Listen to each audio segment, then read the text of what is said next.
మాజీ మంత్రి Balineni Srinivasa Reddy CM YS జగన్తో భేటీ అయ్యారు. సుదీర్ఘ చర్చల తర్వాత ఆయన ఏం మాట్లాడకుండానే వెళ్లిపోయారు. దీంతో ఆయన వైఖరి ఏమిటన్నది ఆసక్తికరంగా మారింది.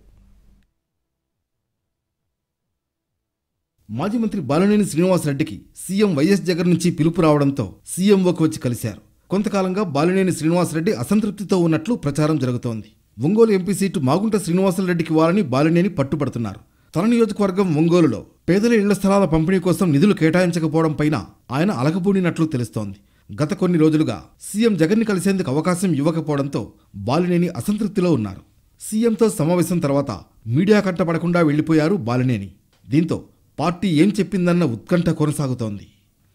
ఎంపీ విజయసాయిరెడ్డి మాత్రం ఒంగోలు నుంచి బాలినేని శ్రీనివాసరెడ్డి పోటీ చేస్తారని చెప్పారు.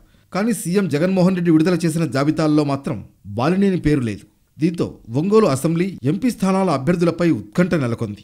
మాగుంటకు కాకపోతే వైవి సుబ్బారెడ్డి తెరపైకి వస్తారన్న ఆందోళనలో ఉంది బాలినేని వర్గం.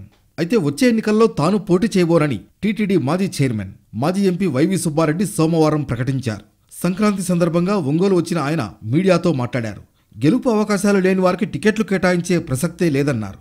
తాను ఒంగోలు నుంచి పోటీ చేయదలిస్తే గత ఎన్నికల్లోనే చేసేవాడినని, ప్రత్యక్ష రాజకీయాలకు దూరంగా ఉంటూ పార్టీ పనులు పర్యవేక్షిస్తున్నట్లు సుబ్బారెడ్డి చెప్పారు. వైసీపీ 4వ జాబితాతోనే ఒంగోలు అభ్యర్థిపై స్పష్టత వచ్చే అవకాశం ఉంది.